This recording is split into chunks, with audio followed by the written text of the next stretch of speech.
Oye País, buenas noches, Oye País, yo soy Rudy González, gracias por su compañía en esta hora para juntos analizar los temas periodísticos, noticiosos del país y de otras partes del mundo. COVID, 300 y tanto, sigue, 300, 400, 500, estamos en un brote, no muy violento, pero estamos en un brote y hay que prestarle atención a esa situación. Usen mascarilla. Mantengan las medidas de seguridad, no se pierde nada y se gana mucho. Se puede ganar la vida, señores, se puede ganar la vida. El tema de los supertucanos fue un tema que en esta semana ha sacudido el final de mayo, principio de junio. Es un tema que da tela por donde cortar. El tema de los supertucanos, sencillamente, las juezas del segundo o el cuarto, el tercer tribunal colegiado del Palacio de Justicia, el Distrito Nacional, en el Palacio de Justicia de Ciudad Nueva, estableció descargo total, pura y simple, porque no se aportaron las pruebas para ser condenados tanto el ex ministro de las Fuerzas, jefe de las Fuerzas Armadas y ex jefe de la Fuerza Aérea, Peña Antonio, general Peña Antonio, general retirado, el coronel Carlos Piccini y el empresario Daniel Aquino. Fueron descargados, igual que las empresas, las dos empresas que estaban implicadas en el caso. Las juezas dicen que no encontraron pruebas, que las pruebas suministradas no llevaban al soborno. No había forma de probarlo. Pero dijo una cosa muy importante.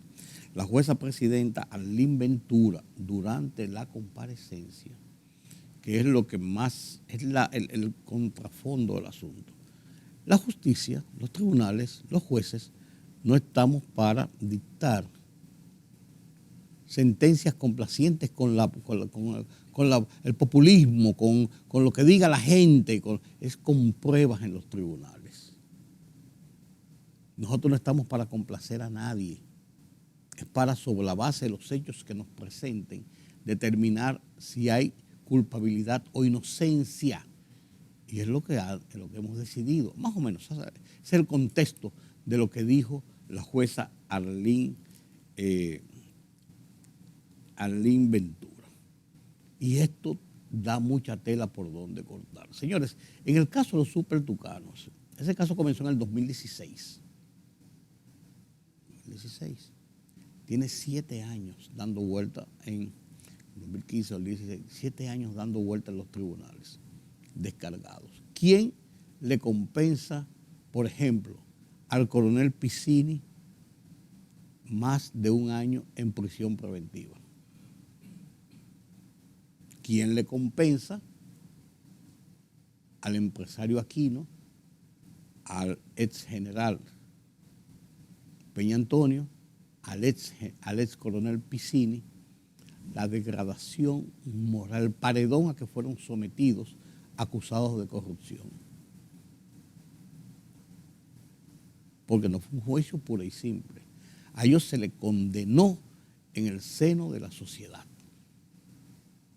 Se encargaron los acusadores de decir que eran unos delincuentes, ladrones, estafadores. Una jauría en las redes sociales y de comunicadores, periodistas, incluso hasta medios, que hicieron campaña en que eso había que, esa gente eran culpables, había que condenarlos. Pero los jueces decidieron que no fue así. En el caso de Brecht, otro caso emblemático de corrupción, donde también Odebrecht, igual que lo hizo la empresa Embraer de Brasil, Odebrecht admitió haber pagado sobornos en República Dominicana. Aquel aparataje del mes de mayo del 2017, presos, medidas de coerción, el escarnio público, revisiones desde el primer biberón de leche que se tomaron aquellos 14 implicados inicialmente, de los cuales después quedaron 6, pero muchos de ellos pasaron prisión preventiva. Y el escarnio público y las revelaciones de intimidades y de sus propiedades y todo esto para tratar de sustentar esa acusación, no dieron resultado al final. Y de 14 presos, imputados en principio, quedaron 6. Y de los 6 se condenaron 2. Y a uno de esos 2 condenados no se le probó el soborno, sino que fue condenado por enriquecimiento ilícito y el caso era el soborno. Vaya usted a ver. Y el otro, que es Ángel Rondón, decía algo que tiene hasta lógica. A mí me condenaron por soborno, pero ¿dónde están los sobornados? ¿Quién ha dicho que yo los soborné? ¿Quién me acusa a mí de haber sobornado a nadie? ¿Cómo se me prueba que yo soborné a alguien? O sea, señores, es que ahí está tipificado el tema del populismo judicial y el populismo mediático versus la realidad de lo que hay que confrontar en los tribunales, de la presentación de pruebas para sustentar acusaciones, de poder demostrar con pruebas la realidad de los hechos. Es una situación altamente difícil y conflictiva, la que enfrentan la gente del PECA, la Procuraduría General de la República, que son los acusadores. Y los resultados de situaciones como esa dejan no mal parado a los acusadores, sino mal parado a que la lucha contra la corrupción y la impunidad, necesaria por demás en nuestro país, porque es un cáncer que hay que comenzar a cortar sus tentáculos y su, ¿cómo se llama? Cuando un cáncer se propaga, su metástasis. Hay que cortarlo. Cuando ocurren situaciones como esta, entonces se desdice de la realidad de esa lucha, porque entonces se interpreta, se piensa, se cree, se asume, se responde uno. ¿Por qué acusar a Sutano o a Perencejo si no habían las pruebas? Por suposiciones, por acciones políticas, por revanchismos. Vienen esos cuestionamientos en la sociedad. Y entonces las luchas contra la corrupción y la impunidad, temas bien planteados contra los que hay que luchar, quedan cojos, se caen, se desdicen. La gente no confía en ellos ni en sus resultados cuando ocurren situaciones de esta naturaleza. ¿Cuál es el trasfondo que yo veo en esto? Mucha gente está guardando prisión preventiva en lo que se producen los juicios de fondo en varios casos de corrupción en este momento. Por ejemplo, ningún juez hasta este momento se había atrevido a dictar lo que su convicción establecía. No hay culpabilidad y lo sueltan. Los de Odebrecht y los del caso Supertucanos. Ninguno se había atrevido a hacerlo por el temor al enjuiciamiento populista mediático y de grupos enquistados en luchas patrióticas como aquella Marcha Verde que surgió bajo el estandarte de una realidad, la lucha contra la corrupción y la impunidad, pero que fue contaminada por la política, por el odio, por la persecución, por el morbo. Ningún juez se había atrevido hasta ahora a dictar una sentencia de esa naturaleza. Y esto puede estar abriendo las compuertas de que otros jueces también se envalentonen y actúen por su convicción y por las pruebas y por la decisión que establece la justicia, usted es culpable o inocente porque se establece con esto que usted cometió los hechos que se le imputan. Y podemos ver en lo adelante casos que no debieron llegar a donde han llegado, de personas que pudieron estar inculpados, que pudieron estar acusados, que pudieron estar esperando juicio en sus casas como domicilio por cárcel, con impedimento de salida, con todas las restricciones, sin tener que llegar a una sentencia de cárcel adelantada. Esa es la realidad, señores. Y eso abrió inmediatamente esta sentencia un gran debate. Por un lado, comunicadores y medios que se rasgaron las vestiduras y dijeron que este sistema judicial está podrido, porque se dictó una sentencia sobre la base de la íntima convicción de los jueces que no encontraron las pruebas que se le presentaron razonables para establecer una culpabilidad. Entonces, si usted no cree, usted nada más cree en la justicia que le favorece a usted y que usted cree que es correcta y que actúa y dictamina sobre la base de lo que usted quiere, espera, presiona, demanda, exige. No. Entonces yo creo que esto puede abrir las compuertas a que muchos otros jueces digan, ¿por qué no? ¿Por qué no? Si esta es la realidad. No tengo por qué temer a ese morbo y a ese populismo, a ese paredón mediático, a ese paredón de sectores y de poder que presionan sobre una situación de culpabilidad adelantada. Esa es la realidad, señores. Entonces hay que ver situaciones como esta dentro de ese trasfondo. Y luchas importantes, vuelvo y digo, trascendentes para la sociedad, para el país, para la sanidad institucional de esta nación. La lucha contra la corrupción, disminuir, cortar, extirpar ese tentáculo maligno y contra la impunidad ni se diga. Pues entonces quedan cojas cuando la gente y la sociedad ve y establece los niveles abusivos contra personas imputadas que puedan haber cometido el delito más grande del mundo. Y si es así, se le prueba, deben recibir la condena más severa. Pero no por populismo.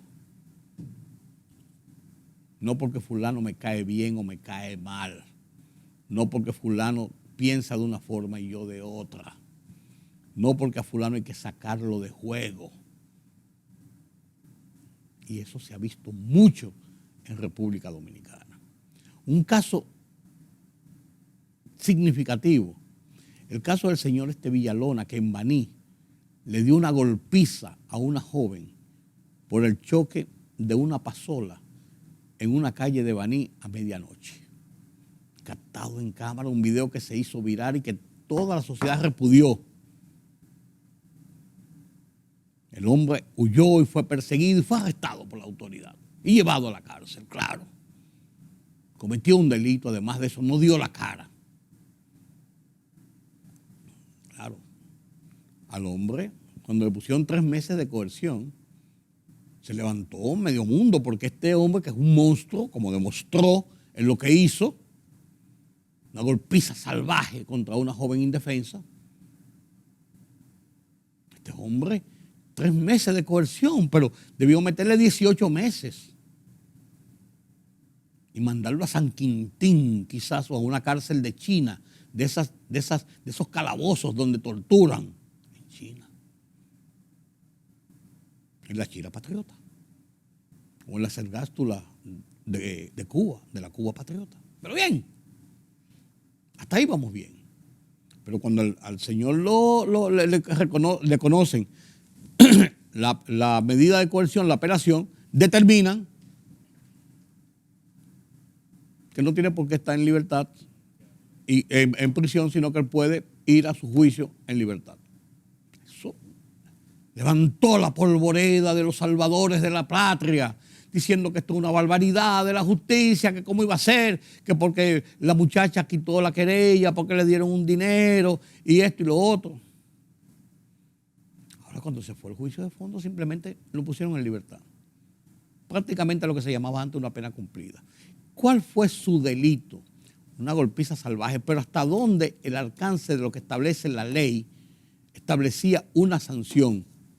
A decir de los abogados expertos, él cometió un delito de agresión en la vía pública y la persona que se debía constituir en parte civil retiró la querella. Quizás porque negoció que le dieran un dinero, es posible. ¿Qué iba ella a demandar en resarcimiento?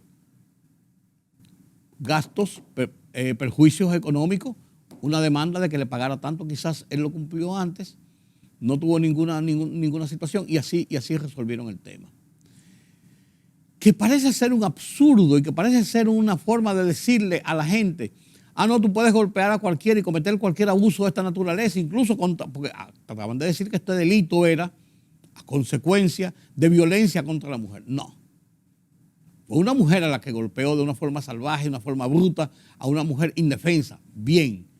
Pero no es una agresión contra la mujer por ser mujer, necesariamente. Que si hubiese sido un hombre, a lo mejor no le da, puede ser, a lo mejor le da un tiro. Entonces no podemos establecer lo que no pasó.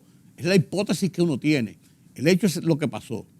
En un juicio real por agresión en la vía pública, la forma como lo hizo, 6 meses de prisión. Como mucho. Eso dicen los abogados, lo que saben. Y una multa por escándalo en la vía pública, por agresión en la vía pública.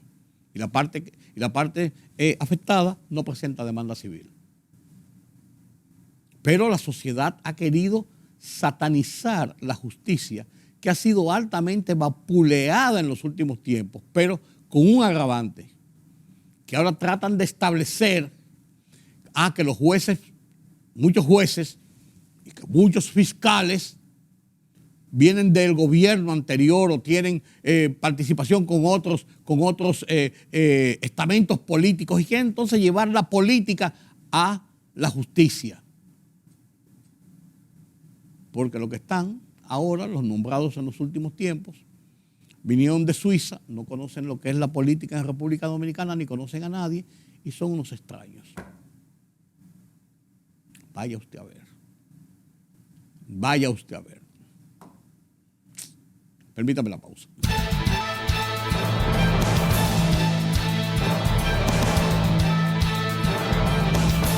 El Ministerio de Salud Pública reportó este martes 307 nuevos casos por COVID-19 y 0 fallecimientos en las últimas 24 horas. De acuerdo al boletín 813 emitido por la Dirección Nacional de Epidemiología del Ministerio de Salud Pública, el total de fallecidos a la fecha es de 4.377, mientras que los casos acumulados ascienden a 584.029. Con la finalidad de dar seguimiento al programa El Gobierno en las Provincias, ejecutado hace 2 semanas en su ausencia porque se encontraba de viaje en Suiza, el presidente Luis Abinader se reunió este martes con los ministros y directores generales. El ministro administrativo de la presidencia, José Ignacio Paliza, definió el encuentro como un esfuerzo de seguimiento y que en 30 días harán un segundo esfuerzo para dar seguimiento a los levantamientos de cada provincia. El presidente Luis Abinader y el ministro de Energía y Minas, Antonio Almonte, anunciaron a los ganadores de la licitación de 2 plantas de gas natural, más una terminal de descarga que se construirán en la bahía de Manzanillo de Montecristi, con una capacidad para generar 800 megavatios. Ambas plantas crearán 700 empleos durante su construcción y tendrán una inversión de unos 1.700 millones de dólares, de cuyo dinero el gobierno no aportará ni un peso, sino que será financiado por los inversionistas de las 2 sociedades ganadoras de la subasta. La Sala Civil y Comercial de la Suprema Corte de Justicia retuvo la postura jurisprudencial de que los bancos comerciales no pueden descontar del salario de los trabajadores deudas pendientes con entidades de intermediación financiera, salvo convenio establecido por las partes en la forma que resulta del ordenamiento jurídico. Por lo tanto, se requiere la autorización expresa, de lo contrario sería violatorio a la Constitución y al Convenio 95 de la Organización Internacional del Trabajo, OIT.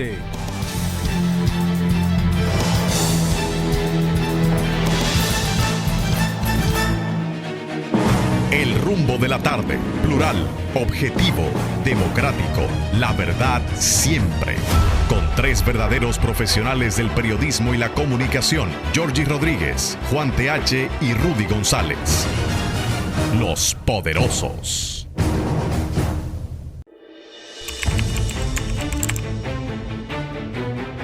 Periodismo de investigación, columnas, opinión, análisis, reportajes de fondo.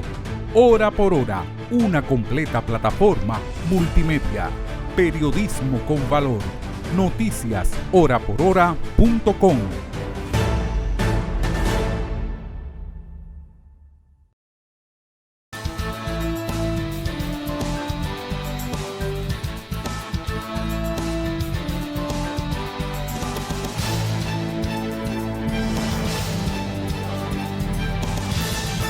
Gracias por continuar con nosotros aquí en Oye País. Como le decía antes de la pausa, el mundo parece estar cambiando. La pandemia, claro, la economía, claro, el lío de China y Estados Unidos, claro, Donald Trump, claro, la violencia en Estados Unidos, claro. Pero estamos hablando de América Latina, de la política, de la visión. Ya no estamos ya en una época de guerra ideológica, pero sí como que las ideologías siguen imponiéndose. Unas ideologías un poco raras para mí. Yo me auxilio de los expertos, de los que analizan la política, de los que analizan el comportamiento de las sociedades en procesos electorales y estos cambios que va dando el mundo. Rainiero Casoni, amigo de mucho tiempo, que ha estado con nosotros varias veces aquí en Oye País, viene a ver si me puede dar luz en estas cosas que me atormentan en la cabeza. Buenas noches, Rainiero. Buenas noches, Rudy. Después de esa presentación, no sé si correr o quedarme, porque al contrario, nadie es dueño de la verdad. De no. hecho, un tema que siempre nos preocupa a nosotros como politólogos y los que hacemos ciencias sociales es que la definición de los conceptos van evolucionando conforme evoluciona también el ser humano. Entonces, lo que hoy libertad era hace 30 años, hoy no es libertad. Porque libertad hoy, vista sin tener acceso a la internet o a un celular, sí, no es libertad, sí, no puede ser libre. Entonces, es complejo. Y hablabas algo que es importante. Estamos en una época donde parece que la ideología no se debate, pero sí hay como una guerra de identidad. Sí. Es decir, ¿qué soy? Sí. Y cuando vemos todo el discurso feminista, el discurso nacionalista, es más un tema de identidad lo que pareciera estar viviendo el mundo hoy. Así es, incluso el tema de las minorías sigue siendo un tema vital en nuestros países, aunque decimos que no. La discriminación sigue siendo un tema, aunque decimos, no, yo no soy una gente que discrimino. Ese maldito negro. Por Dios, como dice el chiste, tú me dices, sí, por Dios. ¿Y qué estás diciendo? O sea, sí, yo odio a los racistas y a los negros. Sí, ¿no? sí. Es como una hipocresía de conjunto social. Sí, por eso, a ver, y eso es un problema asociado también a la libre información que tenemos hoy, en donde todos tenemos una capacidad de generar una opinión, donde todos podemos hablar, donde hoy mi libertad se expresa a través de las redes sociales. En democracia, válgase bien, nótese ese punto. Porque a veces criticamos, no, es que la democracia no sirve. Vete a China y vete a Rusia a ver si puedes hacer alguna crítica al gobierno. Para citar solamente dos. Solo para citar dos, ¿no? Entonces, que la democracia no sirve. Lo que sí es que la democracia tiene una infección. A propósito del podcast de Democracia Infectada, que además va a haber una sorpresa pronto, así que pendiente de las redes sociales, de mis redes sociales, que vamos a hablar de esta reflexión que hacemos porque la gente hoy no se siente representada. Y el mejor caso lo estamos viviendo en Colombia. Eso, tío, ahí iba. Ese caso de Colombia, a uno le ha cuadrado la cabeza. Y yo hablaba de 6 lecciones que aprender de Colombia. Lo primero, si quieres que tu mensaje llegue a todo un país, necesitas redes sociales. Necesitas manejarlo de forma efectiva. Un segundo es, no basta con tener las redes sociales. Porque hasta hace 3 meses Rodolfo Hernández hacía muy buena viralización de su mensaje, pero era cuarto en la campaña. O sea, la gente lo conocía, la gente sabía quién era. El viejito, le decía. El viejito del TikTok. Sí. Alguien sabía quién era, pero no había sustento. Se viralizaban sus contenidos, pero no había sustento estratégico. Y todo cambia cuando incorporan a un estratega de comunicación política, que es distinto a tener un estratega de redes sociales. Porque el estratega de redes sociales hace que tu mensaje llegue. Pero el estratega de la comunicación política busca que no solo llegue, sino que conecte. Y eso fue lo que cambió con Rodolfo Hernández. Lo tercero es que la gente está cansada de lo mismo. Y no de los de siempre, porque si no el viejito del TikTok no pasa. No pasa. Porque si es de los de siempre, Petro tiene rato en la clase política colombiana. Se va en la primera vuelta. No, es que ni siquiera eso, es que Petro es parte de la clase política de Colombia, o sea, él fue alcalde de Bogotá. O sea, lo que no está cansado de lo de siempre, es de lo mismo. ¿Qué es lo mismo? Que me vengas con el mismo discurso de siempre. Que te me quedes en una discusión estéril entre políticos. Parte de lo que le ocurrió a Fico fue quedarse en un debate ideológico con Petro y no le habló a la gente. Entonces no es lo mismo, lo que hay que evitar es lo mismo. Esto es un mensaje incluso para los políticos dominicanos, que hay varios haciendo cosas diferentes y no se parecen a lo de siempre. Un cuarto mensaje que tenemos acá, cuarta lección que aprendemos acá, es que el odio venció al amor en Colombia.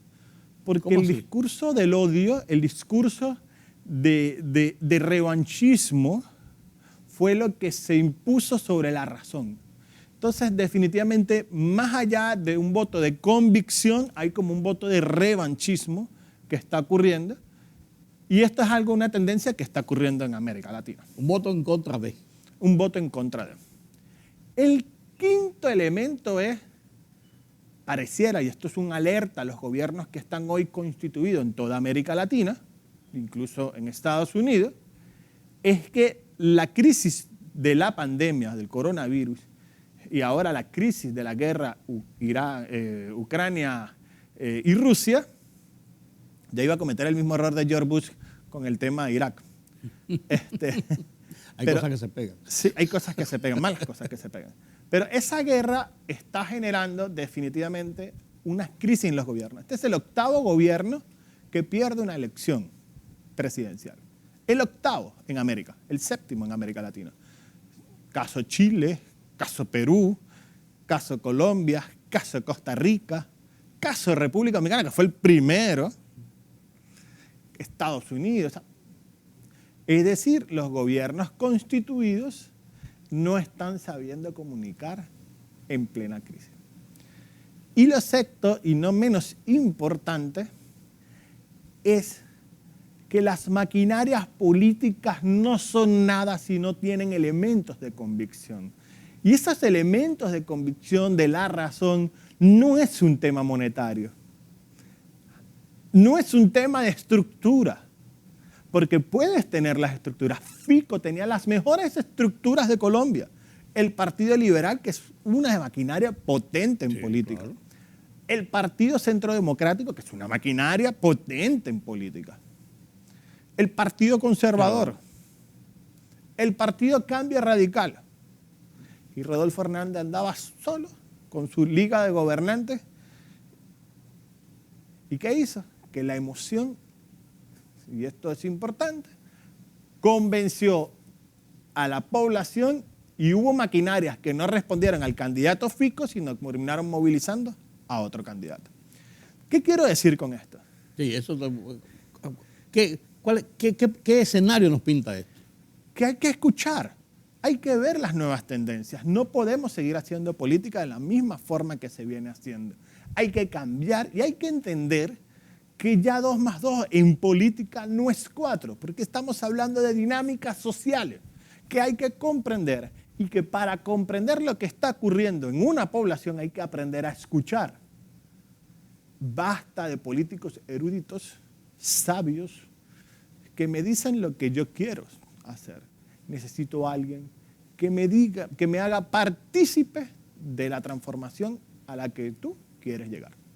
Y esto es un mensaje para esos candidatos que están, estos aspirantes que están dentro del PLD, para el mismo presidente Luis Abinader y para quien va a ser el candidato de la Fuerza del Pueblo. Leonel Fernández. Tú sabes que yo escuchándote, estaba visualizando una de esas entrevistas de calle que vi en estos días a propósito de algunas quejas, alguna protesta en algún sector, alguno de estos noticiarios, no sé si era SIN o CDN, uno ve tantos noticiarios que no se acuerdan cuál lo vio, pero quería darle el crédito para que después no me digan otra cosa, pero bueno. Y entonces, pero llega tan cerca lo que tú dices, que le estaban preguntando a una persona que veía que tal cosa, porque había una protesta, y la persona decía, no, porque lo que pasa es que siempre es lo mismo, y lo mismo, y lo mismo, pero no me resuelven. Entonces la persona le apuntaba, bueno, pues estamos cambiando. El señor, un señor, en la calle, le dijo, pues es que estamos cambiando. Lo que está diciendo el gobierno es que los otros tienen la culpa. ¿Y para qué fue que lo nombramos a ellos? No era para que solucionaran esto. Ellos deben oír lo que nosotros queremos, no echarle la culpa a los anteriores. Era una queja, y yo me quedé en una pieza, digo, yo no había visto un hombre del pueblo decir una cosa tan contundente como esta, en pocas palabras. La sabiduría, la sabiduría popular siempre hay que escucharla. Nunca se me olvida un político venezolano que se rodeaba siempre de dirigentes sociales y cómo dentro de la sabiduría popular nos decía problemas económicos, pero que de una u otra manera eran traducidos a la población. ¿Qué quiere decir esto? Y aquí hay que hacer una diferenciación. Qué distinto es el presidente Luis Abinader comunicando que no le está echando la culpa a los de atrás, lo están haciendo sus funcionarios.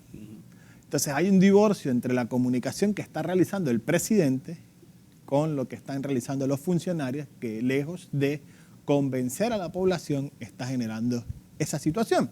Entonces esto es una alerta que está ocurriendo, y de hecho Miguel Vargas hacía una crítica pertinente, pero es que quizás no está entendiendo lo que quiere hacer el presidente Abinader. Él decía que el gobierno da un paso para adelante y 2 para atrás cuando la población se manifiesta. ¿Está escuchando? Sí.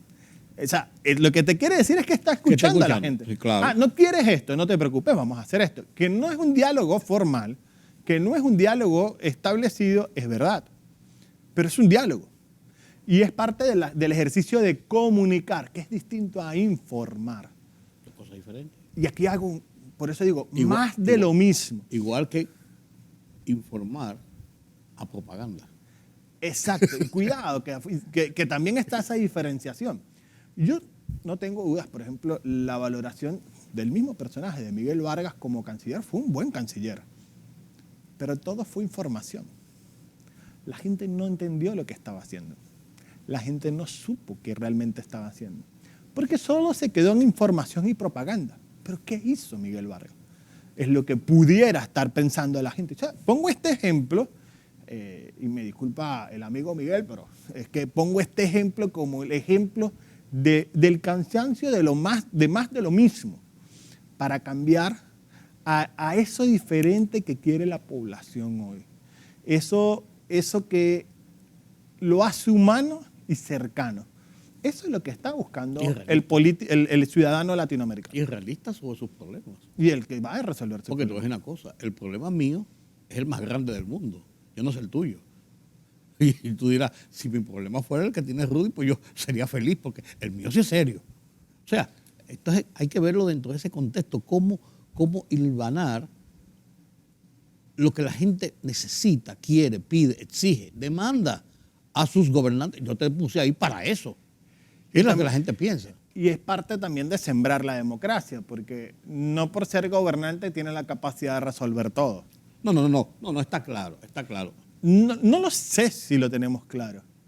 Yo digo que no lo sé si lo tenemos claro porque a veces llegamos con esa ilusión. Y de hecho, el mejor ejemplo de que el gobernante puede resolverlo todo lo tenemos en las elecciones del 2020, donde la gente no sabía quién era el senador al que estaba votando, y eso lo vemos en las encuestas hoy. Sí. ¿Quién es el senador de tal provincia, o el senador de tal provincia, o el senador de tal provincia? No lo conocen.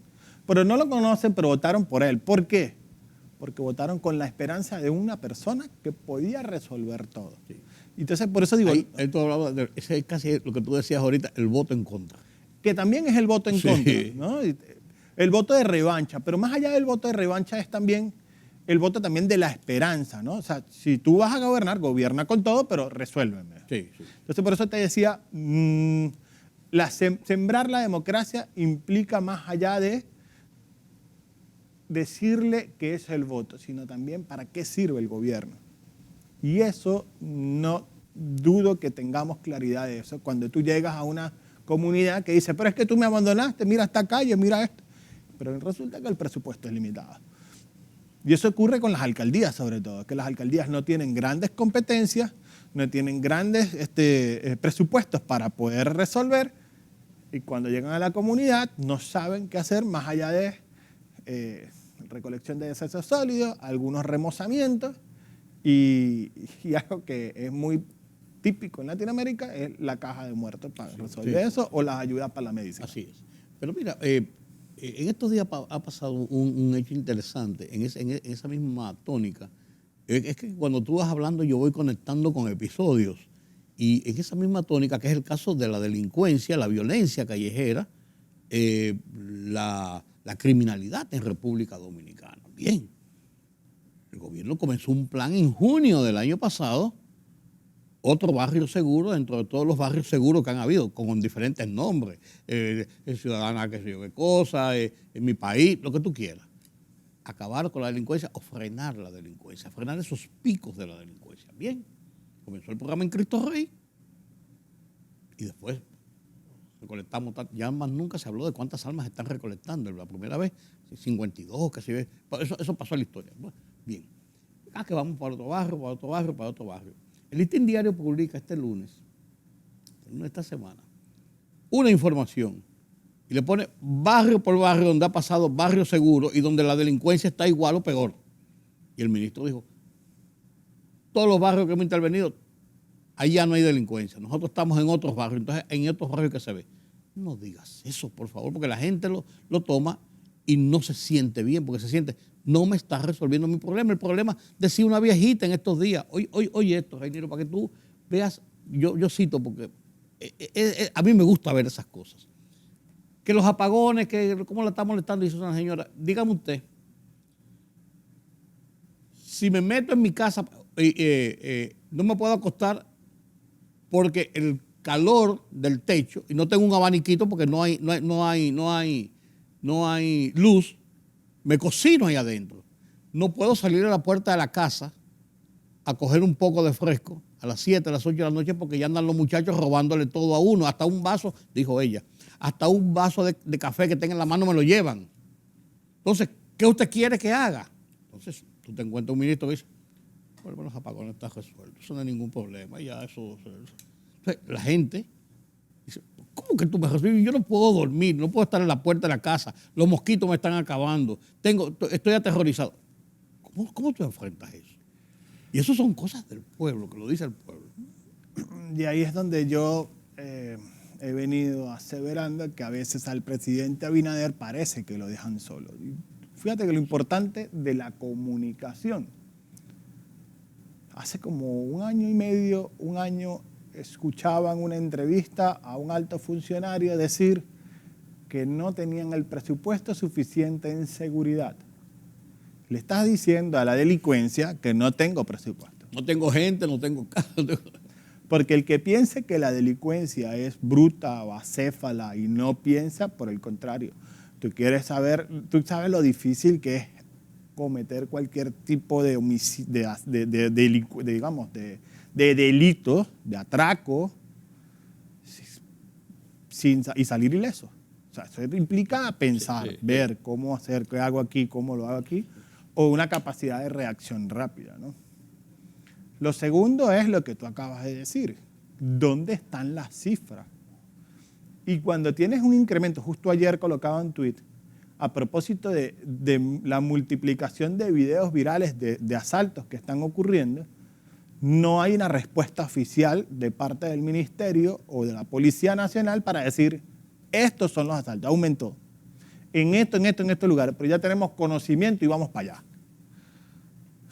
Eso no ha habido. No. Entonces, al no existir una respuesta, ese vacío institucional lo llenan los medios de comunicación con mayor información de atracos que van ocurriendo y puede ser, no lo sé, que no haya tanta inseguridad, pero la percepción aumenta por la ausencia de vocería. Que yo discutía con un oficial policial amigo mío y me decía, es que ustedes los periodistas hablan de percepción. Eso no es apoyo a la percepción. Sí, la percepción es que cuando mi esposa llega al salón de belleza, a ponerte un ejemplo, se lo dije así mismo, es un salón de belleza y hay 14 damas más que viven en diferentes, o en la misma zona, y alguien dice, ¿supiste que atracaron a Rudy González cuando iba saliendo ahí en su carro? Sí, pues mira, lo mismo le pasó a Rainiero, pues lo mismo, y fue peor, porque fue...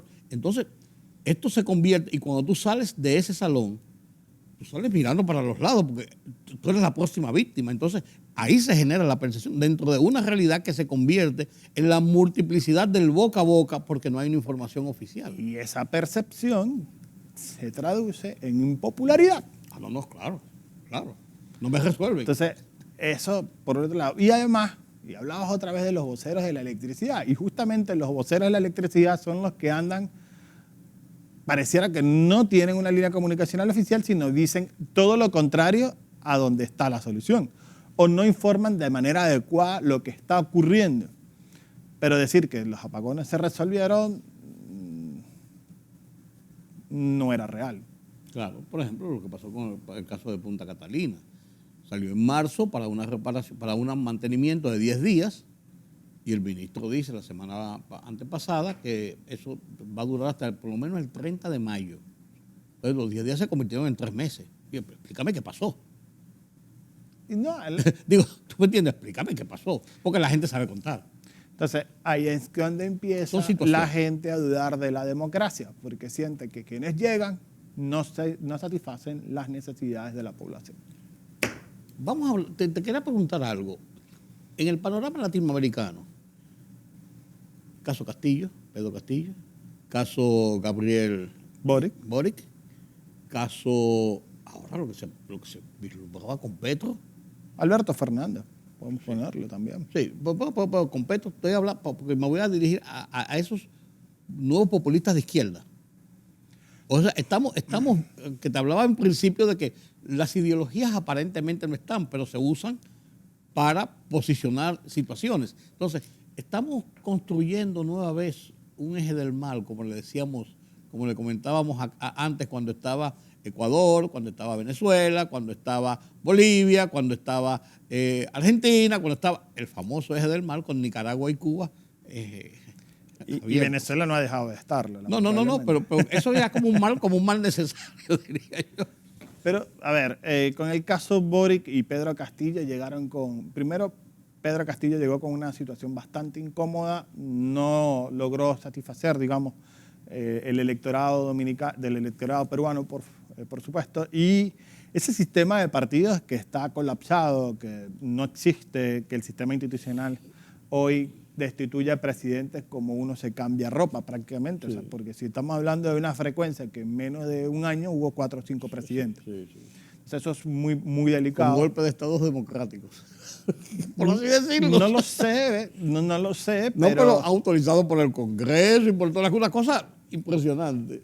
Que las instituciones no son negativas siempre y cuando correspondan a hechos concretos. Pero ¿cuál fue el hecho concreto? Lo que habría que preguntarse en el caso peruano, porque además ninguno de ellos está enjuiciado ni preso, y eso también implica muchas cosas. Pero yéndonos al caso de Pedro Castillo, llegó bajo esa situación, sin la mayoría en el Congreso, definitivamente es complejo gobernar ante esa situación, pero sin un programa de gobierno establecido y con promesas que no pueden cumplir. Lo mismo le está ocurriendo a Gabriel Boric. Gabriel Boric llega con una promesa de cambio y cuando se entiende que tiene un presupuesto, que no es lo mismo estar en oposición que estar en el gobierno. Y ahí el gran daño que ocurre en la democracia es justamente cuando existe oposición irresponsable, cuando se rompe incluso el pacto no escrito de la democracia, correcto, que es el respeto a las instituciones. Y eso es lo que está ocurriendo hoy, tanto en Chile como en Perú, y lo mismo está ocurriendo en el caso de Argentina con Alberto Fernández, que no ha logrado tener un liderazgo sólido, firme, y los conflictos internos entre el presidente y la vicepresidenta se hace sentir. La vicepresidenta que fue presidenta. Que fue presidenta. Y más allá de la conformación del eje del mal, yo diría es la conformación de gobiernos que definitivamente no están cansados de lo mismo, que quieren probar con algo nuevo, porque Boric no es lo mismo a Bachelet, Pedro Castillo no es lo mismo a Ollanta Humala. Y más allá de eso, Petro tampoco es lo mismo que Maduro, pero es muy cercano. Y que si hay algo que ha ocurrido en América Latina por la composición de nuestra historia es que la izquierda es solidaria entre sí, sin importar si seas un ladrón, sin importar si eres un violador, sin importar... No, eso no les importa. Lo que importa es la solidaridad de la ideología por encima de los hechos que transcurren. Y eso es lo que ha ocurrido mucho con Venezuela. Pero Lula sigue apoyando. Y ahí anda Lula.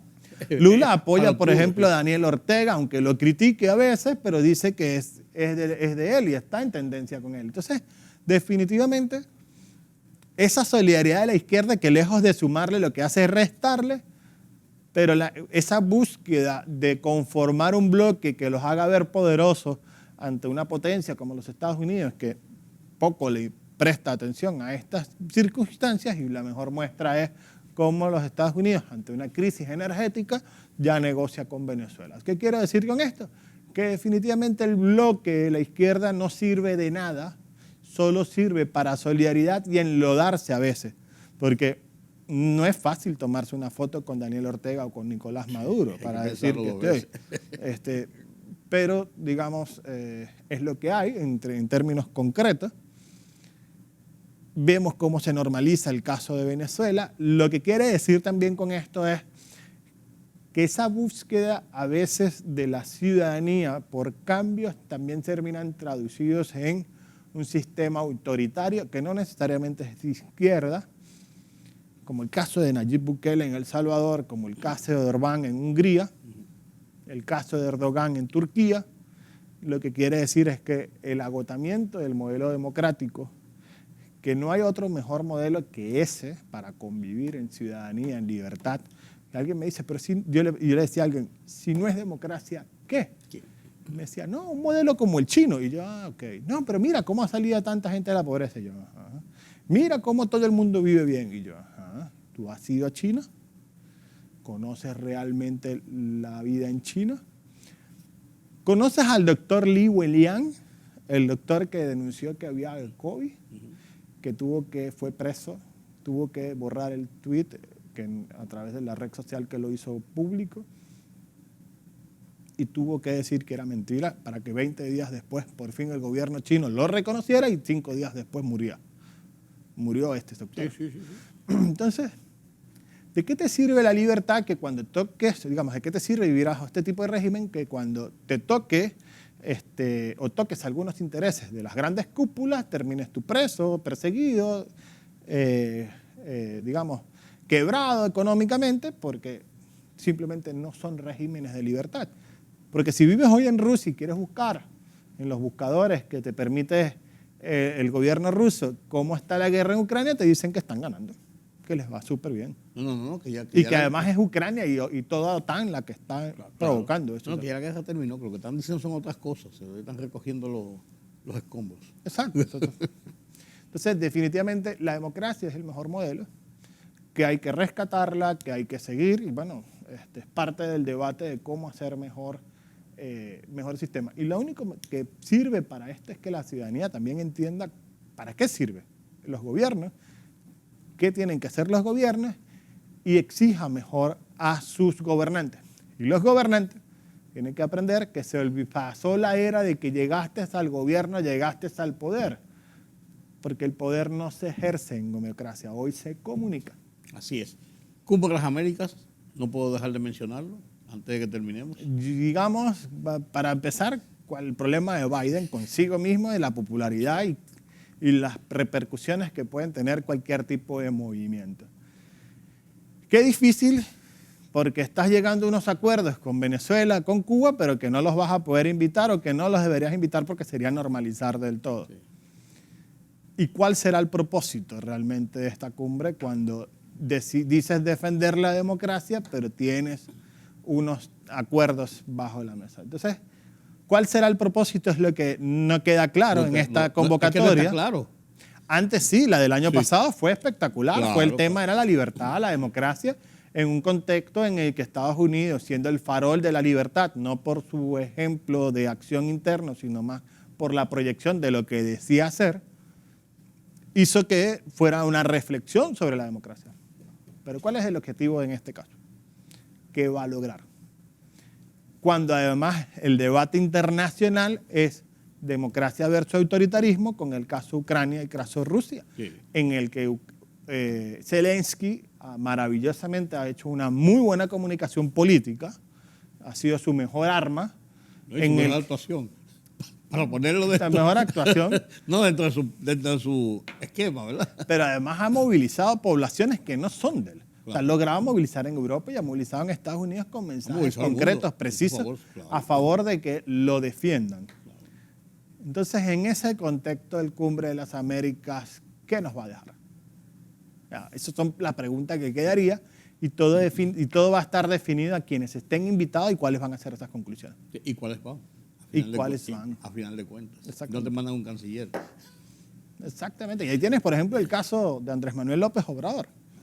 En un contexto en que internamente hay muchas pugnas, donde no tiene el control del poder legislativo, digamos, con reformas que no han pasado, pero donde además se está buscando la manera, se percibe todavía esta intención de querer buscar la reelección modificando, cosas que no creo que pase. Sí. Pero hay una intencionalidad donde además el sistema de partidos que estaba establecido está tratando de sobrevivir.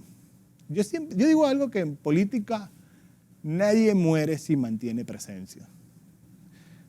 Porque la presencia te da vida y en el momento en que logres conectar causas con una buena comunicación vuelve a subir. Sí. Es el mejor ejemplo, que en paz descanse, Alan García, presidente en el 88, volvió a ser presidente en el 2006. Y el mejor caso también es Leonel Fernández. ¿Quién pensaba que Leonel iba, después de la derrota en las primarias con Gonzalo y luego de salir tercero en el año 2020, hoy las encuestas lo dan como un sólido segundo lugar? Que quienes me digan a mí, no, eso ya está establecido para el 2024, le diría, todavía hay 2 años por delante, aproximadamente 700 y algo más de días en la que todavía hay mucha tela que cortar para poder definir que hay un candidato para segunda vuelta, o los 2 candidatos para segunda vuelta, y si es que hay segunda vuelta. Entonces, en política nadie muere si mantiene presencia. Esa es una de las mejores definiciones. Gracias, Reiniero, gracias por estar con Rudy. nosotros. Qué buen conversatorio.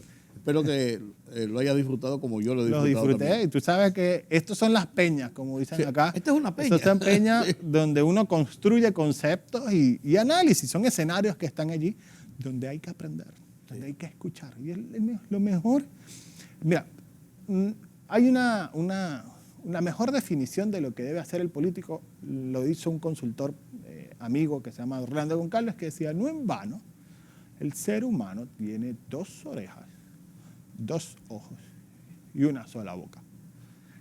Habla y siente más al pueblo y calla menos. Lo que tú decías, y calla más, mejor dicho. Lo que tú decías es que yo comparto. Yo no tengo toda la verdad, pero tengo la mía.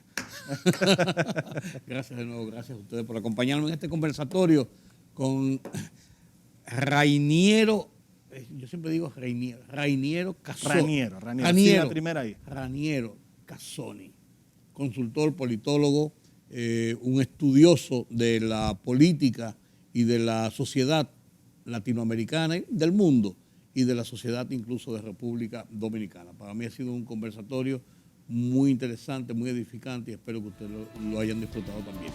Permítanme la pausa.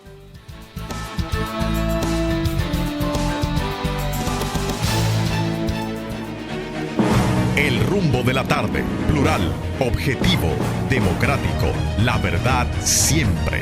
Con tres verdaderos profesionales del periodismo y la comunicación, Georgie Rodríguez, Juan TH y Rudy González. Los Poderosos.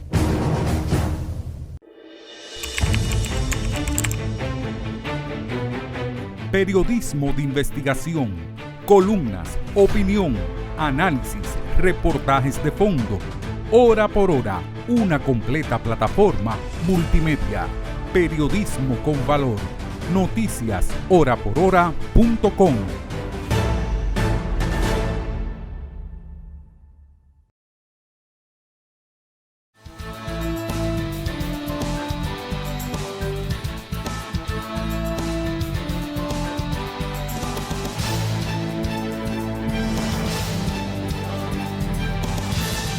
Pedro Vargas nos presenta las internacionales desde la redacción central de Oye País.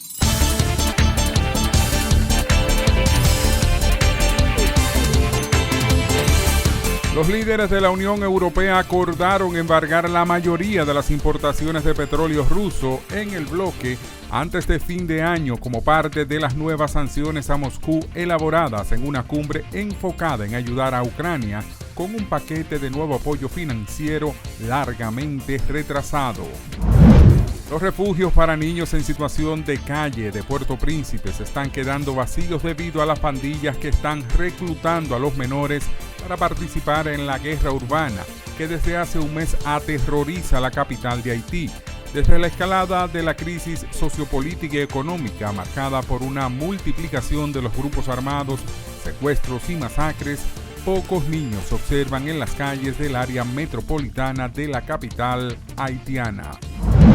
El presidente de Perú, Pedro Castillo, anunció que presentará un proyecto de ley para eliminar la inmunidad de todos los altos funcionarios, un día después de que la Fiscalía de la Nación amplió una investigación por presunta corrupción en su contra. El jefe de Estado dijo, si quieren transparencia e investigación, sometámonos todos a la justicia, el poder ejecutivo, el poder legislativo, el poder judicial, el poder público, todos los altos funcionarios del Estado.